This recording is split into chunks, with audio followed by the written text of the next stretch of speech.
ایک دفعہ کا ذکر ہے کہ خلیفہ ہارون رشید کے دور حکومت میں ابو الحسن ابن ظاہر اطریات کا ایک بہت بڑا تاجر تھا۔ بغداد میں اس کی نیکی، شرافت اور امیری کی شہرت تھی اور اسے شاہی محل میں بھی بلایا جاتا تھا۔ خلیفہ کے ہاں عطر، تیل اور دوسری خوشبوئیں اسی کی دکان سے جاتی تھیں۔ شاہی تعلقات اور نیک مزاجی کی وجہ سے ابو الحسن کا دوستوں کا حلقہ بھی کافی وسیع تھا۔ ابو الحسن ایران کے شہزادے ابن بکا کا خاص دوست تھا اور وہ کبھی کبھی دکان پر بھی آ کر بیٹھا کرتا تھا۔ ایک روز ابو الحسن ابن ظاہر اپنی دکان پر بیٹھا ہوا ابن بکا سے بغداد کے شاہی دربار کے دلچسپ واقعات بیان کر رہا تھا کہ ایک برقع پوش عورت 10 خادماؤں کے ساتھ آئی۔ اس کو دیکھ کر ابو الحسن ادب سے کھڑا ہو گیا اور سلام کے بعد بیٹھنے کی گزارش کی۔ اتفاق سے اس عورت کے چہرے سے نقاب گر گیا، اگرچہ اس نے فوراً منہ پھیر کر برقع درست کر لیا، لیکن اس کی ایک جھلک دیکھ کر ہی ابن بکا اپنا دل ہار بیٹھا۔ وہ عورت اس قدر حسین تھی کہ گویا اس کے نقاب سے حسن کی شعائیں نکل رہی تھیں۔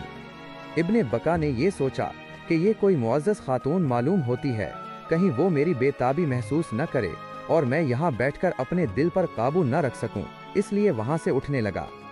تب اس عورت نے عطر فروش ابو الحسن کے ذریعے کہلوایا کہ آپ کا اس وقت جانا محفل کے آداب کے خلاف ہے، کیا میرا آنا برا لگا ہے؟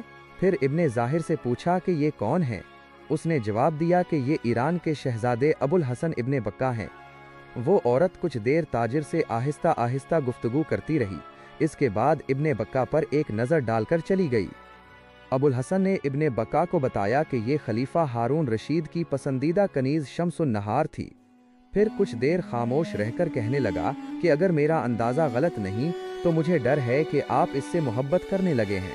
ابن بکا نے ایک ٹھنڈی آہ بھر کر کہا کہ بے شک آپ کا خیال درست ہے، وہ ایک جھلک جو میں نے اس کی دیکھی تھی اس پر اپنا سب کچھ قربان کر چکا ہوں، اور یہ بھی جانتا ہوں کہ یہ عشق میری جان لے لے گا، کیونکہ کہا خلیفہ کی پسندیدہ کنیز اور کہا میں ایک معمولی تاجر۔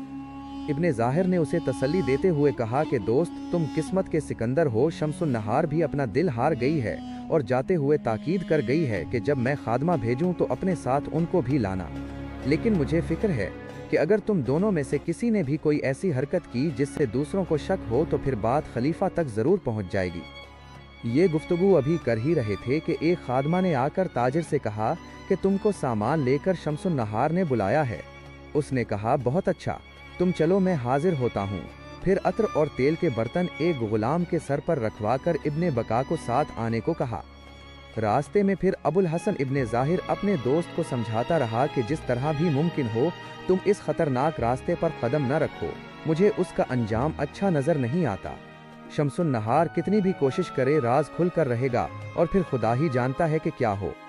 دونوں باتیں کرتے ہوئے شاہی محل میں پہنچ گئے۔ حکام اور پہرے دار سب ابو الحسن کو جانتے تھے، اس لیے بغیر کسی پوچھ گچھ کے اندر چلے گئے۔ وہاں خادماؤں نے دونوں کو ایک سجے ہوئے کمرے میں بٹھایا۔ کمرے کی سجاوٹ دیکھ کر ابو الحسن حیران ہو رہا تھا کہ ایک طرف کا پردہ ہٹا اور 10 نہایت حسین اور نازک خادمائیں ہاتھ باندھ کر اندر آئیں، پھر دوسری طرف کا پردہ ہٹا اور مزید 10 حسین خادمائیں اندر آئیں، جن کی خوبصورتی دیکھ کر ابن بکا حیران رہ گیا۔ سب کے بعد شمس النہار بڑے ناز و انداز کے ساتھ دلوں کو پامال کرتی ہوئی آئی۔ سب نے کھڑے ہو کر سلام کیا، پھر اپنے اپنے درجے کے مطابق بیٹھ گئے۔ شمس النہار نے خادماؤں کو اشارہ کیا، ساز بجنے لگے اور موسیقی کی محفل شروع ہو گئی۔ خادمہ کا گانا سن کر ابو الحسن ابن بکا بے قرار ہو گیا اور اشارہ کیا کہ میں گانا چاہتا ہوں۔ خادماؤں نے ساز ملائے اور ابن بکا نے ایک نہایت درد بھرے لہجے میں غزل گائی۔ پھر شمس النہار نے گایا اور جذبات کا طوفان امڈ آیا۔ شمس النہار اٹھ کر تنہائی میں چلی گئی، ابن بکا بھی پیچھے پیچھے گیا اور دونوں بے اختیار ایک دوسرے سے گلے لگ کر بے ہوش ہو گئے۔ ابو الحسن نے اٹھ کر خوشبو سنگھائی تو آہستہ آہستہ دونوں کے ہوش و حواس درست ہوئے۔ ابھی دل کی باتیں زبان تک بھی نہ آنے پائی تھیں کہ ایک خادمہ نے اطلاع دی کہ خواجہ سرا مسرور آیا ہے اور ملنا چاہتا ہے۔ ابن ظاہر گھبرایا، لیکن شمس النہار نے کہا کہ پریشان ہونے کی کوئی ضرورت نہیں۔ پھر خادمہ سے کہا کہ مسرور کو باتوں میں لگاؤ، میں آ رہی ہوں۔ شمس النہار نے دوسری خادماؤں کو ہدایت دی کہ ان دونوں کو یہاں سے کسی طرح نکالیں اور خود باہر آ کر اپنی جگہ بیٹھ گئی۔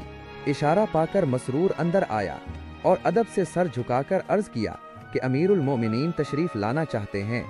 शम्सुन नहार ने कहा कि खलीफा की खिदमत में मेरा सलाम पेश करके अर्ज करना कि कनीज हाजिरी के लिए तैयार है। मसरूर चला गया तो वो खुद उठकर अबुल हसन इब्ने बका के पास आई और गले मिलकर कहने लगी कि तुम मुतमईन रहो, शम्सुन नहार का दिल हर वक्त तुम्हारे पास रहेगा। अबुल हसन बड़ी खुशी के साथ वहां से चला और एक खादमा ने दोनों को चोर दरवाजे से दरिया के किनारे पहुंचा दिया। वहां से कश्ती में सवार होकर वो दूसरे किनारे पर आ गए। इब्ने ज़ाहिर अबुल हसन को अपने एक दोस्त के मकान पर ले गया क्योंकि रात ज्यादा हो चुकी थी। दोस्त इस वक्त दोनों को देखकर हैरान हुआ, लेकिन इब्ने ज़ाहिर ने कहा कि ये मेरे दोस्त इब्ने बका हैं, अचानक इनकी तबीयत खराब हो गई है, इसलिए मैं उन्हें यहाँ ले आया हूँ। दोस्त ने खुलूस से खुशामदीद कहा और दोनों के आराम का इंतजाम कर दिया। सुबह को जब इब्ने ज़ाहिर और अबुल हसन इब्ने बका अपने अपने घर जाने लगे तो चलते हुए इब्ने बका ने कहा कि मेरे हाल से बेपरवाह न हो जाइएगा, सिर्फ आप ही का सहारा है। अगर शम्सुन नहार के मुताल्लिक कोई इत्तला मिले तो मुझे ज़रूर खबर कीजिएगा। इब्ने ज़ाहिर ने इसे इत्मीनान दिलाया कि मैं हर वक्त तुम्हारी खिदमत के लिए तैयार रहूँगा। तीसरे पहर शम्सुन नहार की खादमा दुकान पर आई और इब्ने बका की खैरियत पूछी। अबुल हसन ने कहा कि वहाँ से आकर इब्ने बका बहुत बेकरार रहा, बड़ी मुश्किल से समझाकर उसको घर भेजा है।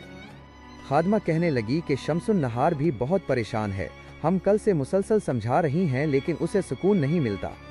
खलीफा ने भी इसकी हालत की तब्दीली को महसूस कर लिया था, चुनाचे आज सुबह शाही तबीब आया और नब्ज देखकर दवा लिख दी। खुदा अंजाम बेहतर करे, मुझे मुस्तकबिल अंधेरा मालूम होता है।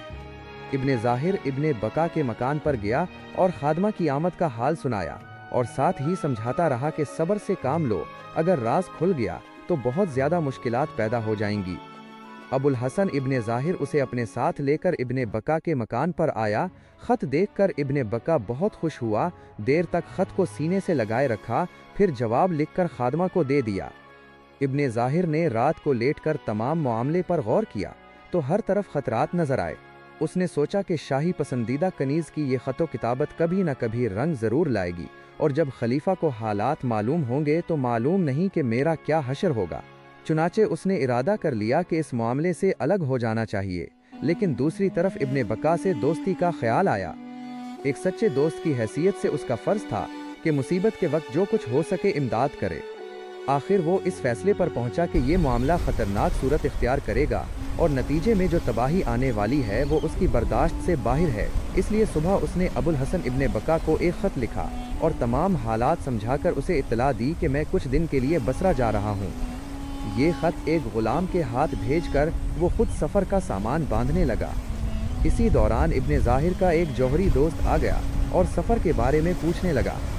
पहले तो उसने बात टाली, लेकिन फिर ये सोचकर कि वो इब्ने बका का दोस्त है और शायद मेरे जाने के बाद उसे सही रास्ते पर ला सके, तमाम हालात बयान कर दिए। जौहरी उस वक्त तो खामोश हो गया, लेकिन बाद में वो इब्ने बका के पास गया और इब्ने ज़ाहिर के जाने और तमाम हालात सुनने का जिक्र किया। साथ ही ये भी कह दिया कि अगर ज़रूरत पेश आए तो मैं हर खिदमत के लिए हाजिर हूँ। इब्ने बका अबुल हसन ताजिर के चले जाने की वजह से परेशान था, इसलिए इस सहारे को अच्छा समझा। इत्तेफाक से उस वक्त शम्सुन नहार की खादमा ख़त लेकर आ गई और जौहरी ये सोचकर अलग चला गया कि शायद वो मेरे सामने बात न करे। थोड़ी देर में खादमा जवाब लेकर चली गई। इब्ने बका ने जौहरी को बुलाकर बताया कि खादमा अभी आपसे मुतमईन नहीं है, अगर मुमकिन हो तो किसी वक्त आप खुद भी इससे मिलकर भरोसा जीतने की कोशिश कीजिए। जौहरी वादा करके चला गया।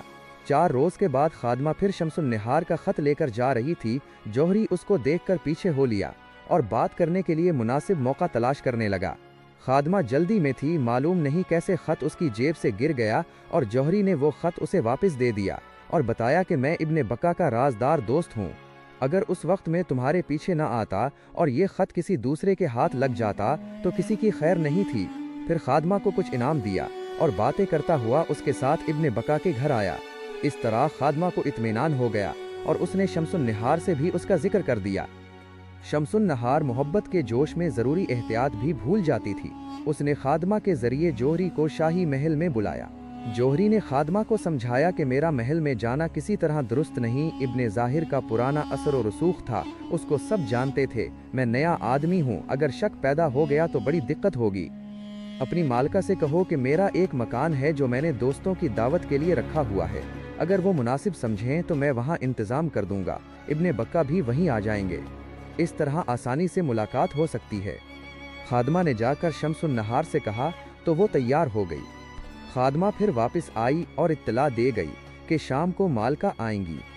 जौहरी ने मकान की सजावट में कोई कसर न छोड़ी, बहुत सा कीमती सामान लाकर वहां रखा और इब्ने बिका को भी इत्तला कर दी कि शम्सुन नहार आपसे मिलने आएंगी। इब्ने बका तैयार होकर आ गया। शाम तक दोनों दोस्त दावत और मकान की आराइश में मसरूफ रहे। इब्ने बका अपने जज्बात की वजह से बेचैन था और बार बार सूरज की तरफ देखता था। खुदा खुदा करके शाम हुई और वादे के मुताबिक शम्सुन नहार 2 खादमाओं के साथ आई। बछड़े हुए दिल मिले और दुनिया को भूल गए। थोड़ी देर में दस्तरखान बिछा और सब ने खाना खाया। उन्होंने जौहरी की हमदर्दी का शुक्रिया अदा किया।